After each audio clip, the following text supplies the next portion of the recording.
मेरे सामाजिक परिवार के सभी सदस्यों को नमस्कार। रात के 9:30 बज चुके हैं और मैं हर्षवर्धन त्रिपाठी हाजिर हूं आज दिन भर की बड़ी खबरें और उनका विश्लेषण दृष्टिकोण लेकर। और आज की खबरों की शुरुआत हम कर रहे हैं विदेश नीति या कहें कि विदेश मंत्रालय की खबरों से। और चूंकि सबसे जरूरी है कि देश की संप्रभुता सुरक्षा उस पर कोई आंच ना आए। और आज विदेश मंत्री डॉक्टर एस जयशंकर एक कार्यक्रम में बोलते हुए उन्होंने कहा कि जिस तरह का विवाद भारत और चीन के बीच है उसमें बहुत सी चीजें हैं जिस पर हम नजर रखे हुए हैं। हम बातचीत के जरिए कोशिश कर रहे हैं कि समाधान की तरफ बढ़ें। और चूंकि जब कोई इस तरह का बहुत बड़ा पड़ोसी होता है तो उसके साथ संबंधों को कैसे आगे बढ़ाना है इस पर एक कहें कि सोचना होता है। और भारत सरकार उसी लिहाज से इस मामले में आगे बढ़ रही है। हम देख रहे हैं कि कैसे इस पर आगे बढ़ेंगे। उन्होंने ये भी कहा कि चूंकि हमारे चीन के साथ कई राजनीतिक मामलों पर डिफरेंस है, उसके अलावा जो पाकिस्तान के साथ रिलेशन है उस पर भी हमारा विरोध है। उसके अलावा भी कई मामले हैं, कारोबारी मुद्दे हैं, उन सब पर हम कोशिश कर रहे हैं कि बातचीत करके उसे ठीक किया जाए। भारत और अमेरिका का जो 2+2 डायलॉग होना है वो 26-27 अक्टूबर को होगा। और इसके अलावा जो चीजें हैं उसका जो कहेंगे डिटेल आता है वो जल्दी ही जानकारी आएगी। भारतीय vice chief of army staff वो लेफ्टिनेंट जनरल एसके सैनी वो जाने वाले हैं अमेरिका। 17 से 20 अक्टूबर तक रहेंगे वो। इसका मकसद वही है कि दोनों देशों के बीच में सैन्य जो सहयोग है वो बढ़ाया जाए। आज एनएसजी का नेशनल सिक्योरिटी गार्ड का स्थापना दिवस है। प्रधानमंत्री नरेंद्र मोदी और गृह मंत्री अमित शाह ने उनको बधाई दी है और कहा है कि आप लोग जिस साहस और जिस निष्ठा के साथ देश को बचा रहे हैं, देश की सुरक्षा कर रहे हैं, देश की रक्षा में लगे हुए हैं, वो सराहनीय है। वित्त मंत्री निर्मला सीतारमण आज वर्ल्ड बैंक और आईएमएफ की डेवलपिंग कमेटी की मीटिंग में थी और उन्होंने बताया, वीडियो कॉन्फ्रेंसिंग के जरिए जुड़ी थी, उन्होंने बताया कि भारत ने क्या क्या किया इस चाइनीज वायरस कोविड-19 से निपटने के लिए। शुरुआत उन्होंने बताया कि $23 बिलियन का हमने स्टिमुलस दिया जिससे कि सीधे लोगों के खाते में रकम जा सके और फूड सिक्योरिटी खाद्य सुरक्षा दी जा सके।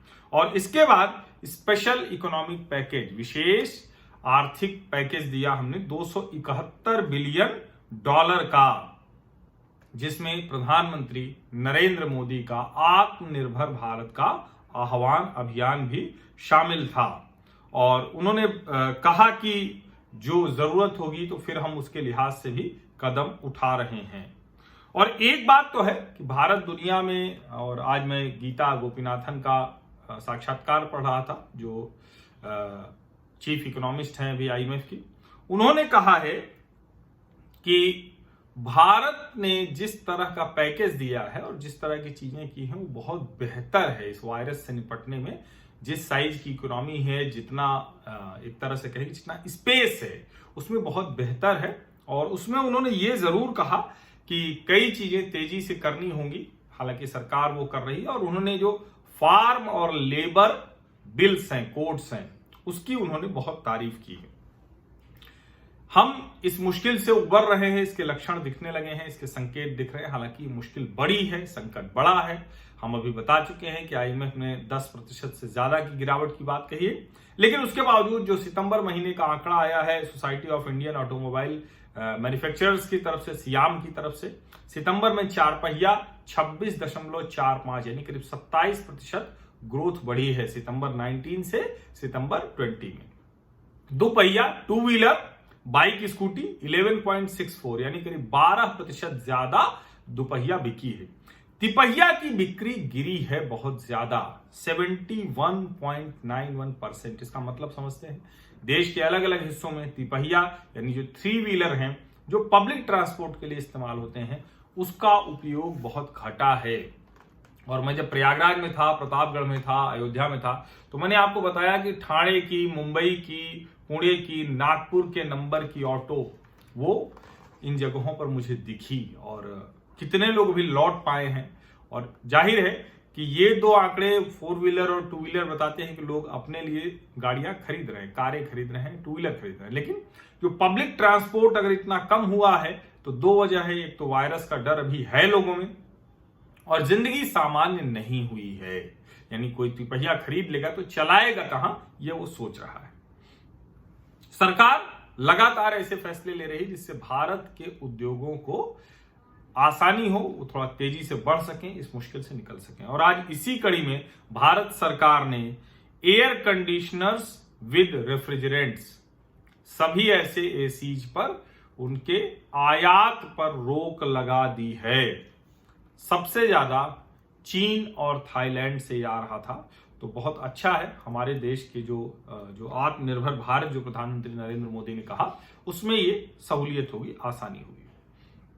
आज प्रधानमंत्री नरेंद्र मोदी ने 17 नए बीजों की वैरायटी उसको लॉन्च किया, लोकार्पण किया।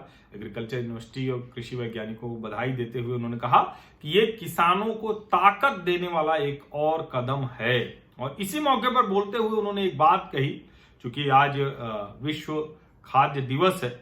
उन्होंने आज एक बात और कही, उन्होंने कहा कि देश में लड़कियों की शादी, उनके विवाह की उम्र पर नए सिरे से सरकार विचार कर रही है। एक्सपर्ट कमेटी उस पर बात कर रही है। और उन्होंने कहा कि मैं देश की बच्चियों को यह भरोसा दिलाना चाहता हूं कि जैसे ही ये रिपोर्ट आएगी वैसे ही सरकार इस पर फैसला लेगी। और अब कुछ खबरें एनफोर्समेंट डायरेक्टरेट से जुड़ी हुई। वैसे तो ये खबर आमतौर पर नहीं सुनने को मिलती है इस तरह की, और जब हम इस तरह की बातचीत कर रहे होते हैं तो हमेशा ईडी लगता है पॉलिटिकल मोटिव से जा रही, सीबीआई पॉलिटिकल मोटिव से जा रही, लेकिन इसके अलावा भी बहुत से काम ईडी करती रहती है। राउज एवेन्यू की अदालत ने, दिल्ली ने, वो ईडी की कंप्लेंट पर आर्म डीलर यानी रक्षा सौदों के दलाल, हथियारों की दलाली करने वाले संजय भंडारी और उसके साथियों के खिलाफ कंप्लेंट फाइल कर लिया, आरोप पत्र दाखिल हो गया है। और अदालत ने कहा है कि भंडारी का लंदन से प्रत्यर्पण कराया जाए, ये ईडी ने कहा है। इसके अलावा एक खबर है, एनफोर्समेंट डायरेक्टरेट ने एमपी गौतम सिगमनी, इनका 8 करोड़ 60 लाख इतने की जो फॉरेन सिक्योरिटी और दूसरे ऐसे फॉरेन एक्सचेंज के जरिए इन्होंने जो पैसे आए थे उसकी जब्ती कर ली है, जो प्रॉपर्टी उससे बनाई थी उनकी। एक और खबर है कि एनफोर्समेंट डायरेक्टरेट ने prevention of money laundering act के तहत, हवाला के तहत 14 संपत्तियां दिल्ली, हैदराबाद, गुरुग्राम, चेन्नई, बेंगलुरु, इनकी जो कीमत है वो करीब 122 करोड़ की है। ये सब टी वेंकटराम रेड्डी, टी विनायक रवि रेड्डी, और ये सब कौन लोग हैं? ये डीसीएचएल के प्रमोटर हैं और एक लोन फ्रॉड के मामले में वांछित हैं, आरोपी हैं। सीबीआई ने भी रिकवरी की है 190 करोड़ का फिक्स डिपॉजिट बैंक अकाउंट और 25 लाख का कैश और 55 लाख का सोना। कहां पकड़ा है? ये पकड़ा है जो एक फ्रॉड केस के मामले में कई निजी कंपनियों के छापे में ये पकड़ा गया है। ये खबरें मैं क्यों शामिल करता हूं, ये मैं आपको जानबूझकर बताता हूं बार बार, और इसको ध्यान में रखना चाहिए कि अक्सर जब हम कहते हैं कोई घोटाला हो गया, कोई गड़बड़ी हो गई, सरकार कार्रवाई नहीं कर रही है, एनफोर्समेंट डायरेक्टरेट, सीबीआई, इन सब एजेंसियों को हम तभी देखते हैं, ऐसा नहीं है। देश की बहुत ख्याति प्राप्त एजेंसीज हैं, निश्चित तौर पर इनका राजनीतिक इस्तेमाल होता है जो नहीं होना चाहिए, लेकिन दुर्भाग्य से राजनीति में आदर्श तो बहुत कम रह गया है। लेकिन ये एजेंसियां काम करती रहती हैं और कई ऐसे मामलों में, आर्थिक भ्रष्टाचार के मामलों में CBI, income tax, enforcement directorate वो बहुत अच्छा काम करता है। और अब बात चाइनीज वायरस की, भारत के लिहाज से अच्छी खबर है, हम धीरे धीरे बेहतर स्थिति में जा रहे हैं। आज जो पीछे 24 घंटे रहे उसमें 63,371 नए मामले आए, यानी जो नए मामले आ रहे हैं वो कम हो रहे हैं और रिकवरी वाले ज्यादा हो रहे हैं। कल 10,28,622 जांच हुई। ये अच्छा आंकड़ा नहीं है। मुझे लगता है कि ये जब 15 लाख तक पहुंच गया था तो जांच और तेजी से बढ़ानी चाहिए। भले मामले ज्यादा आए लेकिन रिकवरी ज्यादा होगी, लोगों को राहत मिलेगी, मानसिक तौर पर बेहतरी होगी। कुल 9,22,54,927 जांच भारत में हो चुकी है। कुल मामले करीब 74 लाख तक पहुंच गए हैं और इनमें से करीब 65 लाख ठीक हो गए। 8,04,400 से ज्यादा संक्रमित मामले अभी भी हैं, लेकिन ये अच्छी खबर है क्योंकि 10 लाख से नीचे, 9 लाख से नीचे और अब 8 लाख से थोड़ा ऊपर ये और नीचे आ सकता है। और भारत लगातार प्रति 10 लाख पे सबसे कम जाने जा रहे हैं, हम जीवन ज्यादा बचा पा रहे हैं। अभी 2 अक्टूबर के बाद से 1100 से कम मामले लगातार ऐसे आए हैं जिसमें जीवन नहीं बचाया जा सका है। लेकिन जिन राज्यों में स्थिति नहीं सुधर रही है, उन राज्यों में अगर उन राज्यों में कहें जहां तेजी से मामले बढ़े हैं तो कर्नाटक, केरल, राजस्थान, छत्तीसगढ़, पश्चिम बंगाल, यहां भारत सरकार की टीम जाएगी। स्वास्थ्य मंत्रालय ने कहा है उनको हर तरह से जो संभव मदद होगी वो करेंगे। महाराष्ट्र से एक अच्छी खबर है, हालांकि ये निजी तौर पर किया गया है। पवार पब्लिक चैरिटेबल ट्रस्ट जो शरद पवार के परिवार का है, डेप्यूटी सीएम अजीत पवार और सांसद सुप्रिया सुले जो पवार साहब की बेटी हैं, भतीजा और बेटी, इन्होंने 916 एम्बुलेंस वो दी है अलग अलग संस्थानों को जो हेल्थ इश्यूज पर काम करते हैं पुणे में। अच्छा है, सभी नेताओं को ये काम करना चाहिए क्योंकि जब पैसे आप कमा रहे होते हैं तो उसका थोड़ा हिस्सा तो समाज को भी देना ही चाहिए।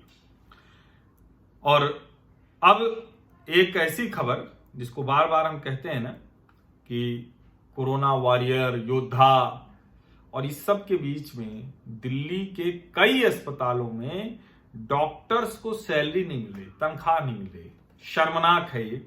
आज resident doctor Kasturba Gandhi hospital के जंतर मंतर पर उन्होंने प्रदर्शन किया अपनी तनख्वाह के लिए। ये बहुत शर्मनाक है। इसमें एक दूसरे पर आरोप प्रत्यारोप की बजाय सभी को, जो नगर निगम है, जो दिल्ली सरकार है और केंद्र सरकार, उनको तुरंत इसे सुलझाना चाहिए।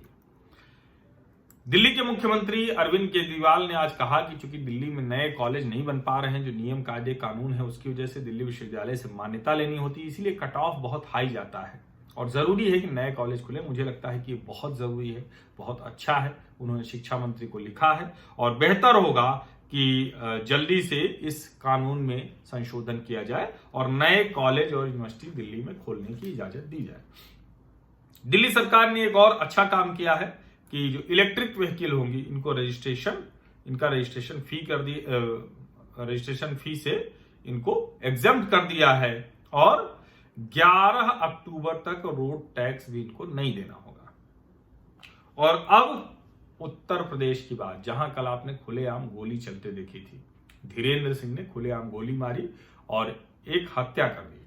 अब उस पर आ रहा है कि उस पंचायत में जो दूसरा पक्ष था वो भी हावी था, वो भी मरने मारने पर आमादा था। राशन के कोटे को लेकर पंचायत हो रही थी। लेकिन ये शर्मनाक है कि एसडीएम, सीओ और इतने बड़े पुलिस बल के रहते हुए भी ये घटना हुई।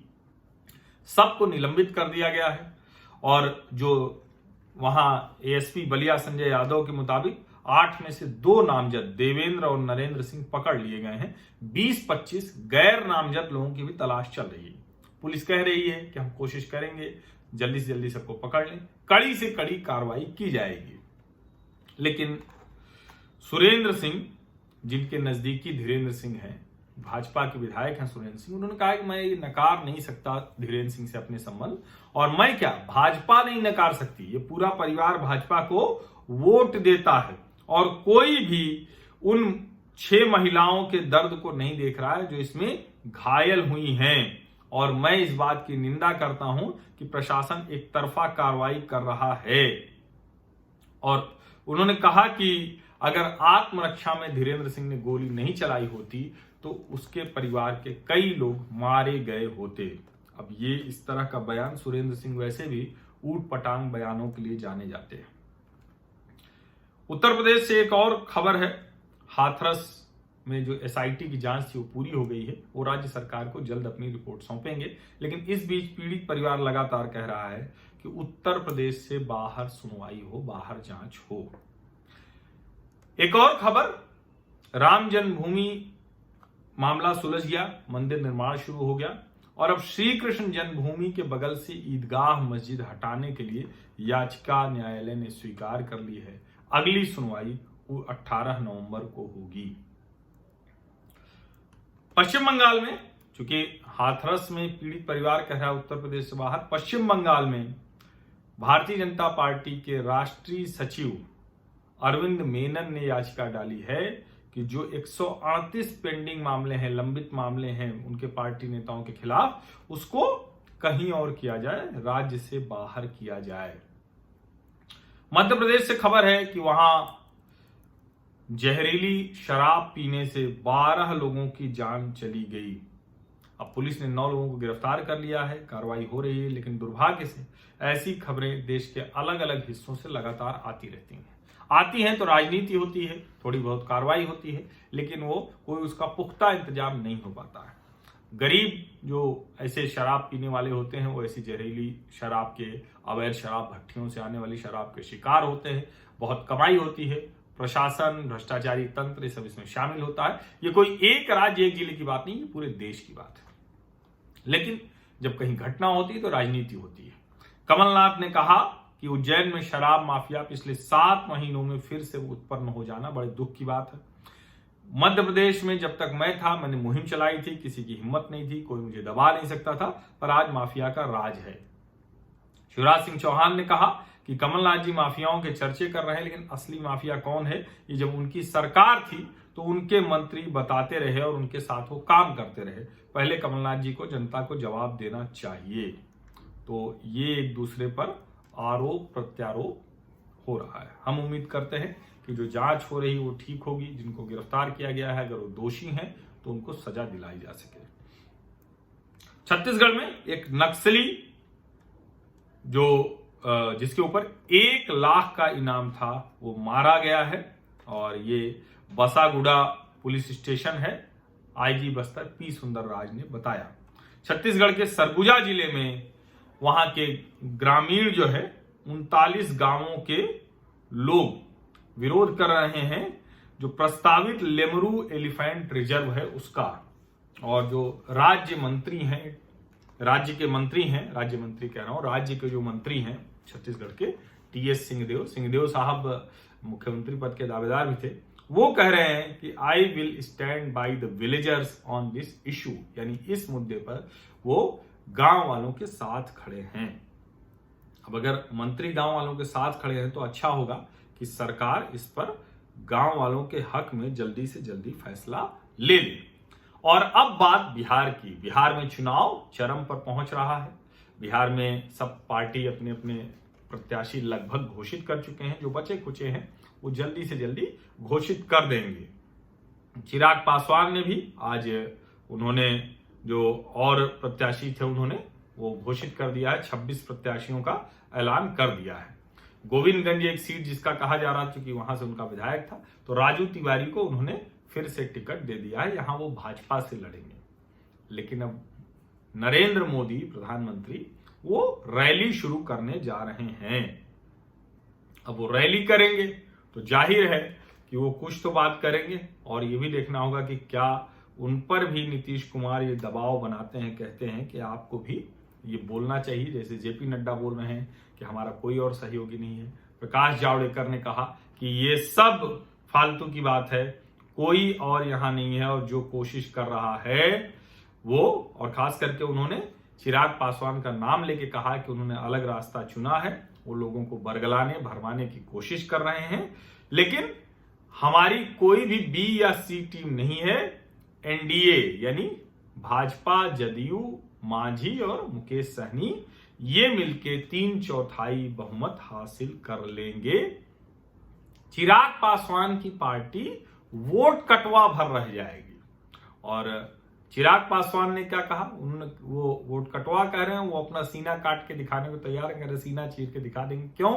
कह रहे हैं कि मैं तो मोदी जी का हनुमान हूं और मुझे फोटो की जरूरत नहीं है, मैं मोदी जी का हनुमान हूं। हम और भाजपा मिलकर सरकार बनाएंगे।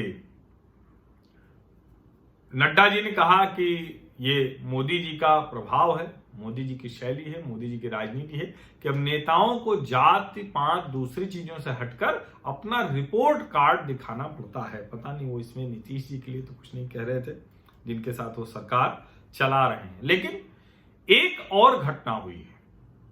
वैसे तो बिहार में आरोप प्रत्यारोप लग रहे हैं, तो तेजस्वी यादव ने भी एक आरोप लगा दिया है कि नीतीश जी कह रहे हैं कि लैंड लॉक्ड स्टेट्स है, इसलिए यहां उद्योग नहीं खड़े हो सकते। अब तेजस्वी यादव को बोलने से बचना चाहिए। उनके पिता के समय में बिहारियों की औसत आय सबसे निचले स्तर पर चली गई थी।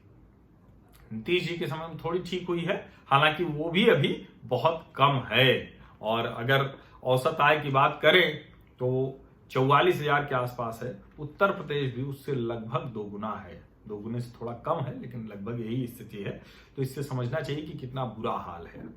और जो तेजस्वी यादव ने कहा कि हम जो है नीतीश कुमार डरते हैं विकास पर, बेरोजगारी पर, शिक्षा पर, स्वास्थ्य सुविधाओं पर, इस पर वो बात नहीं करते हैं, गरीबी पर। लेकिन इस सब के बीच में कांग्रेस की चर्चा आज खूब हो रही है। और उस चर्चा में ये है कि एक तो जो यौन शोषण के मामले में एक आरोपी रहे थे ब्रजेश पांडे, जो पत्रकार रवीश कुमार के भाई, और उनको टिकट दे दिया है। इसके अलावा कांग्रेस ने एक टिकट दिया है जो उनका नाम है मस्कूर उस्मानी। अब ये मस्कूर उस्मानी जो हैं, ये जिन्ना के बहुत बड़े समर्थक हैं और ये अपने कार्यालय में तस्वीर लगाकर रखते हैं।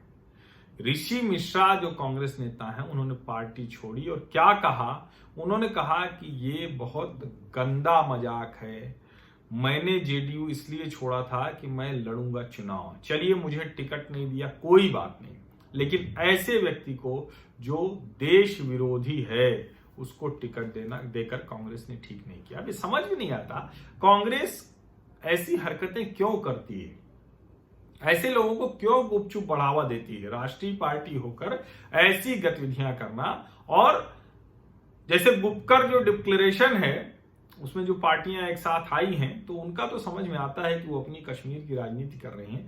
कांग्रेस ने भी उस पर दस्तखत किया है, यानी वो 370 वापस हटाने के लिए, फिर से लगाने के लिए वो कांग्रेस भी उनके साथ खड़ी होगी। कितना शर्मनाक है ये। बड़ी मुश्किल से इस बरसों की समस्या को, जिसको नेहरू जी कहे थे घिसते घिसते घिस जाएगा, वो घिसा तो नहीं, उसको खत्म करने के लिए नरेंद्र मोदी और अमित शाह को प्रधानमंत्री और गृहमंत्री बनना पड़ा। लेकिन अब कांग्रेस इस तरह की हरकतें करती है तो सचमुच सवाल खड़ा होता है कि ये पार्टी सोचती कैसे है और किस तरह से आगे राजनीति करना चाहती है।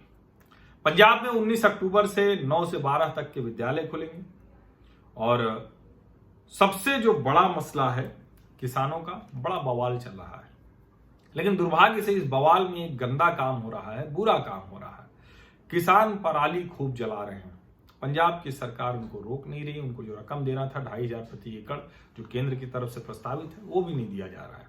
और इस वर्ष पिछले वर्ष से 3 गुना ज्यादा पराली किसान जला चुके हैं। सर्वोच्च न्यायालय ने सेवानिवृत्त न्यायाधीश मदन बी लोकुर उनको बनाया है कि आप जाइए, 1 सदस्यीय निगरानी समिति के अध्यक्ष हैं वो। किस लिए? पंजाब, हरियाणा और उत्तर प्रदेश में पराली किसान न जलाएं। ये देखिए, वो रिपोर्ट सौंपेंगे, देखिए उसमें क्या निकलता है। कर्नाटक, महाराष्ट्र, तेलंगाना, इन सब जगहों पर जबरदस्त बाढ़ आई हुई है। कर्नाटक में तो NH50 बंद करना पड़ा, भीमा नदी में बहुत पानी आ गया। कर्नाटक के मुख्यमंत्री BS येदियुरप्पा ने आज सभी जो जिलाधीश हैं उन सब की मीटिंग की, SSPs की मीटिंग की, CEOs की मीटिंग की जिला पंचायत में, और वहां बुरा हाल है। और जो मंत्री हैं रेवेन्यू मिनिस्टर R अशोक, वो गए बाढ़ प्रभावित इलाकों में। बहुत से लोग कई दिन से फंसे हुए हैं। सिटी क्राइम ब्रांच बेंगलुरु ने नोटिस दिया है प्रियंका अल्वा ओबेरॉय को, उनके भाई Aditya Alva sandalwood drug case में आरोपी हैं। और कर्नाटक की सीसीबी ने रेड किया है एक्टर विवेक ओबराय के मुंबई वाले घर पर भी आदित्य अल्वा को खोजने के लिए। अब महाराष्ट्र में चूंकि ये एक दूसरे को मामला चल रहा है तो वहां तो दूसरे तरह की राजनीति अभी हो रही है। तो महाराष्ट्र में क्या किया कि अनिल देशमुख ने बयान दिया कि भाई इसकी भी एनसीबी क्यों नहीं आ रहा है, नहीं आएगा तो हम जांच करेंगे। तो आपको किसने जांच से रोका हुआ है? वो कह रहे हैं विवेक ओबराय और संदीप सिंह की जांच कीजिए। तो बिल्कुल जांच करनी ही चाहिए। हालांकि ये दुर्भाग्यपूर्ण है कि अर्नब गोस्वामी को घेर कर एक तरह से कहें कि जब और किसी तरह से नहीं हुआ तो अब विधानसभा से संबंध कर दिया गया है। ये इस तरह की घटनाएं दिखाती हैं कि सरकारें जब निजी तौर पर अड़ियल रुख अपनाने लगती हैं तो क्या स्थिति होती है। निजी तौर पर चैनल और सरकार भिड़ रहे हैं, ये लोकतंत्र के लिए बहुत अच्छी स्थिति नहीं है। उद्धव ठाकरे सरकार को हटाकर राष्ट्रपति शासन लगाने की एक याचिका सर्वोच्च न्यायालय में आई थी, लेकिन सर्वोच्च न्यायालय ने उसे खारिज कर दिया है।